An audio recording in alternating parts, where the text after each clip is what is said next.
¿Cómo le va? Eduardo Telias y Claudia Timo los saludan aquí en LB12. Buen día. Hola Eduardo, buen día, qué gusto escucharte. Igualmente para usted, Esteban, que tenga un feliz año. Bueno, a ver, ¿cuál será el planteo que harán de confirmarse la veracidad de archivos desclasificados sobre el envío de buques con 31 armas nucleares por parte de Gran Bretaña a las Malvinas, esto durante la guerra del 82, Esteban? Y la verdad que es un tema que preocupa, que lo está manejando, y porque justo el otro día estaba en una reunión de trabajo con el secretario de Malvinas y estaban muy activos con de la Cancillería Argentina del Gobierno Nacional, y el repudio enérgico en una situación que desborda cualquier especulación más allá de la situación que se dio en 1982, porque la región tiene un acuerdo de no proliferación de armas nucleares y de que no haya en la región armas nucleares. Y si esto se constata y se comprueba, porque hasta se hablaba de una bomba atómica a la fábrica militar de aviación de la ciudad de Córdoba, así como hipótesis de conflicto, es decir, que lo que también se constata es que los británicos venían por todo y con todo hacia lo que fue el conflicto bélico de 1982. Y me parece que hay que hacer un repudio y también empezar a exigir la visibilización y el apoyo a esta situación de la Argentina y de lo que significó aquel día, pero también como parte de este proceso que se está trabajando de entender que Malvinas es una cuestión de Estado, y como cuestión de Estado hay que exigirle a las fuerzas políticas que haya un consenso para que se pueda sentar a través de lo que dice la resolución 2065 de Naciones Unidas, el Reino Unido, a dialogar. Sin duda que es una cuestión repudiable, es una cuestión de especulación militar que supera cualquier expectativa y que estaba dentro de los trascendidos y las versiones, porque esto no es nuevo, pero que bueno, que si se confirma como está en esta nueva documentación, o esta documentación que vuelve a rescatarse y que denuncia esta situación del armamento nuclear, realmente es muy delicada, y creo que es una cuestión hasta de una atención diplomática que hay que ver cómo se sigue avanzando, ¿no? Usted bien lo decía, por ahí es un tema que no es nuevo, y de hecho el gobierno argentino en el 2003, si no me equivoco, ya había realizado un reclamo por esta situación, ¿no? Sí, pasa que ahora, es decir, la documentación habla de un número que supera ampliamente las posibilidades, y da más detalles de que en 2 portaaviones, en un barco, es decir, cómo estaba siendo trasladado, y en situación de alto riesgo de posibilidad de aviación aérea argentina, que pudiera haber atacado a uno de los 2 portaaviones que transportaban ese armamento nuclear. Te imaginas la catástrofe que se hubiese producido en el medio del conflicto bélico, y en una zona que, como te decía, a partir de los acuerdos internacionales y el Tratado de Tlatelolco, se plantea muy claramente de que no podía existir, y que creo que Argentina tampoco especuló, ni tenía, ni era parte del objetivo, ¿no? No es casual entonces cuando uno empieza a atar cabos, que cuando surgió la posibilidad de un acuerdo de paz y de un gobierno de 3 banderas, de una transición, cuando lo planteaba el presidente de Perú y el secretario general de la Organización de Estados de Naciones Unidas, Pérez de Cuellar y Belisario Betancur, automáticamente el Reino Unido decidió atacar al crucero General Belgrano fuera de la zona de exclusión, es decir, que como que ellos ya tenían una decisión militar y no política de ninguna especulación, en función de los intereses que tenía Margaret Thatcher para renovar su conducción en el poder como primera ministra del Reino Unido, y que iba a toda costa a buscar recuperar como un efecto también político para su beneficio propio, ¿no? Ahora, Esteban, usted como excombatiente, en medio del conflicto bélico en el año 1982, ¿de este tema se hablaba o esto es algo que surgió después con los años, el tema de las armas nucleares? No, después al poco tiempo se hablaba de esa situación de tensión, que ahora también se analiza y se escucha, que era el tema de los barcos o los submarinos rusos que estaban en zona y que también querían o podrían dar un apoyo a la Argentina, pero eran todas hipótesis y nada concreto y nada firme. Y estando en el conflicto, la primera gran derrotada de una guerra es la verdad, porque había esa desinformación que había que especular para que la tropa enemiga no tuviera, es decir, con claridad lo que se estaba haciendo desde el continente, y por otra parte tampoco, es decir, desanimar a la propia tropa, es decir, entonces uno tenía más información de lo que se decía por parte de las radios uruguayas, particularmente Radio Carves, que de la cadena Celeste y Blanca, que era el informativo que hacían en forma conjunta Radio Rivadavia y Radio del Plata, y que llegaba a todo el país y que podíamos escuchar por las tardes, y que tenían una información que no daba ningún tipo de vínculo de la situación del conflicto con relación a las armas nucleares, ¿no?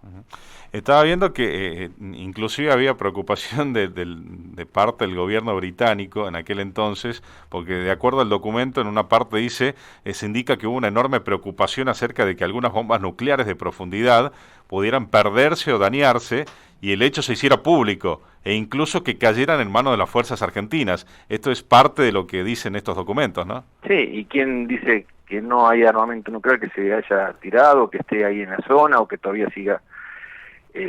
como algunas hipótesis también hay, en la base militar que está en nuestras islas, y que es la más grande que tiene el hemisferio sur y que salía de la OTAN, ¿no? Es una base que tiene un punto estratégico. Si uno ve el mapa desde arriba del continente blanco, la Pampa Blanca, como decía Hernán Pujato, desde la Antártida, y ve las Islas Malvinas, que son apenas 2 puntos, son 11.400 kilómetros cuadrados, pero si uno ve el radio de mar y de control, cuando del otro lado también tenés Australia y a Nueva Zelanda, tenés los pasajes del Atlántico y el Pacífico, por el único sector donde se puede cruzar un submarino nuclear desde el Atlántico al Pacífico y del Pacífico al Atlántico, y después si mirás hacia el este tenés el Océano Índico, tenés la ruta de la seda, todo ese vínculo con China, India, y todo lo que significa un control marítimo, que para ellos es muy importante. Vos pensás que lo que ellos pretenden como parte de su territorio son 2.400.000 kilómetros cuadrados, 10 veces más la superficie que de las Islas Británicas, y es parte de nuestra plataforma marítima continental, porque Naciones Unidas hace 4 años atrás reconoció una extensión de 1.782.000 kilómetros cuadrados más de plataforma marítima continental, en donde ellos depredan nuestro calamar, especulan con la extracción de petróleo de nuestra plataforma marítima continental, y que están también trabajando ahora en un puerto de aguas profundas que van a inaugurar el próximo 14 de junio, en donde están invirtiendo 85 millones de dólares mirando hacia el sur y a esa proyección que tienen en construcción o preparándose para el futuro de esa discusión que se va a dar en algún momento sobre la Antártida, más allá del Pacto Antártico y sus reservas de agua potable, que es la mayor reserva de agua potable del planeta. Entonces ellos están especulando, están trabajando, y ¿por qué no? Todavía tienen armas nucleares, que sería bueno que demuestren que no están, pero yo te puedo asegurar que dentro de esas hipótesis hay un gran porcentaje de que sí puede haber armas nucleares en nuestras islas, ¿no? Retomo algo que decía al principio, y usted hablaba de que era imperioso la necesidad de que haya consenso político de todas las fuerzas aquí en nuestro país, y que se aborde la cuestión Malvinas como una política de Estado. ¿Hoy no existe ese consenso de todas las fuerzas? Mira, en el año 2012, cuando fueron los 30 años, se firmó en Ushuaia el acuerdo de Ushuaia, que todas las fuerzas políticas con representación parlamentaria firmaron un decálogo, 10 puntos. Si podemos tener diferencias, Malvinas es muy transversal, y de la extrema derecha y la extrema izquierda también tienen posiciones tomadas con relación a Malvinas, pero la base de lo que significa que las Malvinas son argentinas, de la usurpación y el repudio de la usurpación de nuestras islas, que se cumplieron hace 3 días atrás, 189 años, de lo que es la depredación de nuestra pesca, de lo de la defensa y las multas y las sanciones de las empresas hidrocarburíferas o las empresas petroleras que estén extrayendo nuestro petróleo. Buscar alianzas en lo que significa los puertos y el desarrollo del puerto, y particularmente del proyecto Pampa Sur, y tratar de generar una política más agresiva en lo que tenga que ver con nuestra flota mercante y con la fauna pesquera, es decir, que haya un desarrollo de barcos, factorías, para poder también trabajar y generar ese vínculo de expansión, y también de contrarrestar ese negocio que tiene el Reino Unido y las islas, los británicos de nuestras islas con la pesca del calamar. Desde el año 83 hasta el año pasado se recabaron 187.000 millones de dólares. 187.000 millones de dólares, y no te estoy mintiendo en lo que tiene que ver con los números. Y uno se pregunta, ¿cuántas escuelas, cuántos hospitales, cuántas rutas, cuántos planes alimentarios, cuánta inversión en la producción, cuánto menos se le hubiese pedido al Fondo Monetario Internacional con esas regalías pesqueras de nuestro calamar y que en su gran mayoría se van a los puertos de España, particularmente el puerto de Vigo, porque las empresas que manejan o que tienen el control son empresas gallegas. Entonces, desde esa perspectiva me parece que hay mucho por hacer en este tiempo en donde hay un recuerdo de lo que significó la gesta o lo que vivimos en Malvinas en el 82, lo que significa la causa, esta pertenencia, este afecto y este compromiso que tenemos los y las argentinas con lo que tiene que ver con Malvinas. No hay un lugar en la República Argentina, una ciudad por más pequeña que sea, que no tenga una plaza, una calle, un monolito, un lugar para recordar a sus caídos. Hablemos de todos los lugares que debe tener San Miguel de Tucumán, y de esa perspectiva potenciar para acompañar con todas las fuerzas políticas, como parte no de las internas ni de la grieta, sino como parte de una perspectiva hacia futuro, como una cuestión de Estado, y como lo dijo el propio presidente Alberto Fernández cuando asumió, y también el 1 de marzo en su primer discurso en el Congreso Nacional en el 2020, para poder exigir el diálogo a través de la paz y poder ver flamear nuestra bandera. Tenemos que trabajar activamente una política agresiva en lo que tiene que ver en el exigir al Reino Unido que de una vez por todas entregue esa colonia, una de las 16 que hay en el planeta y que es parte del territorio argentino. Bien, perfecto. Esteban, por último, le pregunto, ¿cómo tomaron esta propuesta del premier británico Boris Johnson de distinguir la capital de Malvinas como la ciudad del Reino Unido? En suma notario dado, porque es respuesta más al consuelo que le están dando los habitantes de las islas después de la situación de la salida de la Unión Europea, porque a diferencia de Gibraltar, las Islas Malvinas quedaron fuera de lo que es territorio extracontinental de la Unión Europea. Gibraltar tiene un estatus distinto, ellos pueden salir e ingresar con su pasaporte y tienen libre acceso a la Unión Europea. Los habitantes de las islas volvieron a ser ciudadanos de segunda categoría y particularmente en lo que tiene que ver con el comercio, porque estos privilegios que tenían con el comercio de calamar ahora se les va a acabar, van a tener que pagar un alto costo impositivo para ingresar el calamar en la Unión Europea. Poco se conoce y poco se habla en Argentina lo que está pasando entre Francia y el Reino Unido, y ese bloqueo que hasta para el acceso de las rutas abajo del Canal de la Mancha y que es una forma también de ir distanciándose del propio Reino Unido, eso lo está pagando. Y entonces Boris Johnson está buscando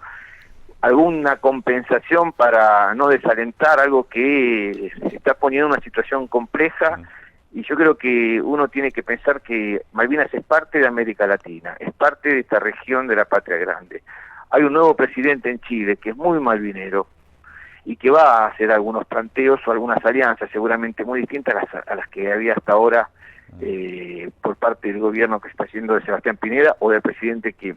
podría llegar si ganaba el otro candidato. Entonces me parece que esa perspectiva empezar a construir una alianza mucho más fuerte, porque hoy y hay que analizar y ver lo que pasa, por ejemplo, con Uruguay. Uruguay es el principal aliado que hoy tienen las Islas Malvinas.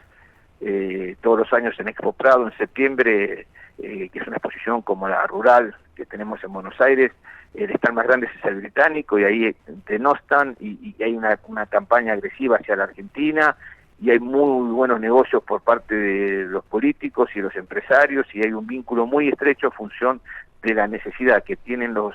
habitantes de las islas y los negocios que hay de los británicos en nuestras islas con el puerto de Montevideo, ese puerto de agua profunda. Entonces hay que trabajar mucho en la construcción de una fortaleza a nivel regional para poder nuevamente encontrar ese vínculo que le dé ese respaldo a la Argentina para seguir reclamando su soberanía por la única alternativa posible, que es la de la paz en Naciones Unidas. Muchas gracias por la comunicación telefónica, que tenga buen día. Un abrazo grande. Hasta luego. Edgardo Esteban, director del Museo Malvinas e Islas del Atlántico Sur y además también excombatiente.